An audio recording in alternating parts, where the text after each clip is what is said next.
Hamas has no rules. There's not one rule. They'll kill babies, they'll hide behind women, they'll blow up hospitals, they'll steal food for people who are dying. We all know that. So that, again, makes it very difficult for an Israel to negotiate anything with people who got no rules, no compunctions. Word means nothing, correct? That's 100%, which is why this whole thing is rather bizarre. Bill O'Reilly and Mark Levin are here to discuss Israel and Palestine. I am the other Barak, coming to you live and direct here from the Holy Land in Israel. This is a very, very good video. Before we get into it, I wanted to let you know that 80% of you are not subscribed to this channel, which is effing crazy because I put out 3 to 4 videos a day. Take a moment right now, pause the video, subscribe. It takes less than 5 seconds, and make sure you press the bell icon so that you get notified so you don't miss out on any of the action. Let's get into it. So in college campuses, the progressive left, which has always despised Israel since 1949 and Harry Truman, the progressive left has always despised it, thinks it's a fascist state, thinks it stole the land from the Arabs. You know the whole history better than anyone. Okay. If a person buys into that, a younger person, say at Harvard or wherever, do they automatically hate Jews? No, and I've never said that. I think when you platform Holocaust deniers and you platform people who are sympathetic to Hitler and are trashing Churchill, in other words, frauds, or when you platform people who are, in fact, out of the closet anti-Semites, that makes you an anti-Semite too. If you're marching in the streets against the war, that doesn't make you an anti-Semite. Makes you a buffoon because the terrorists are the terrorists, the same people hit us on 9/11. And we'll have a different type of debate about that. But when you have comics and others who come on and flat out spew, the KKK lines, the neo-Nazis lines, or when you have people talking about the river to the sea, when you're marching on that, you're talking about the extermination of the Jews. Yeah, you are what you are. And many of them are proud of it. So, there's no doubt about it. It's just it's a tough line sometimes to delineate. But here's the power quotient there. So you've got Israel, and I open up confronting evil with the October 6th attack to demonstrate to the reader, you want to know what evil is, here's what evil is. And we have unbelievable description of what happened on that day. And that's how I kick off the book. But now you have a power Israel, very capable of defending its own people, has to be, against a movement, Hamas, has no rules. There's not one rule. They'll kill babies, they'll hide behind women, they'll blow up hospitals, they'll steal food for people who are dying. We all know that. So that, again, makes it very difficult for an Israel to negotiate anything with people who got no rules, no compunctions. Word means nothing, correct? That's 100%, which is why this whole thing is rather bizarre. I think, and to have Qatar, which is a terrorist regime, and Qatar, which funded Hamas and protected its leaders, and they're billionaires, those who are still alive. Qatar is a very dangerous country, as far as I'm concerned, in the United States. It's got its money everywhere, and in both parties, and in the executive branch, and in Congress, and everywhere else. And both, as I say, it doesn't even matter who's in charge of what. It's a very dangerous situation. And so, as an example, you have Qatar and Egypt, which is on the border with Gaza, which has a real wall and will not allow any of those people out. I mean, even Netanyahu says, well, why don't you take them? Egypt, you keep negotiating, you're mediating, and you've got the whole Sinai Peninsula that we gave back, and Egypt wants none of them, not one of them. So they've closed the gate, they have the wall, they won't let them out. Qatar keeps supporting Hamas. It used to do it openly, now it does it behind the scenes, and those are the mediators, those are the people negotiating. And so it's a very strange thing. Bill, what I see here is more of this Marxist model, this oppressor oppressed.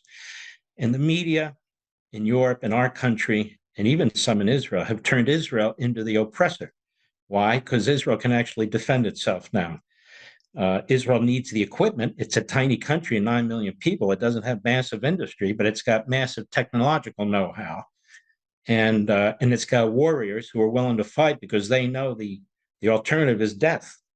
And so all their people, they fight. They come out of the cafes. They have to go wherever they go. But you're right. The idea that you negotiate with terrorists as if they're It's terrorists. crazy. They're called terrorists for a reason because Yeah. they don't believe in rules. But They you don't believe have in to. paper. And to Trump's credit, he has neutralized Qatar a bit. And it's the way he operates. I don't know what his personal feelings are about it. I don't know if he has any. I decided to ask ChatGPT the following question. Is it normal for a neighboring state or country to open its borders for citizens in the region and country of a war so they can get away from the war zone? If so, name me wars where a neighboring state opened up its borders for the citizens to safely, temporarily relocate to get away from the war.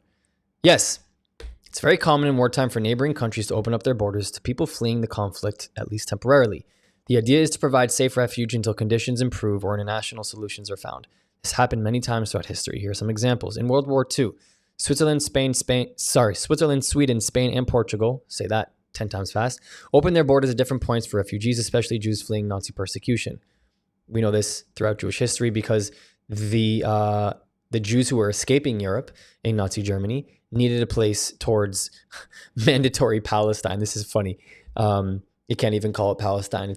It wasn't called Palestine. It was the British mandated Palestine at the time, starting in 1917, occupied by the British.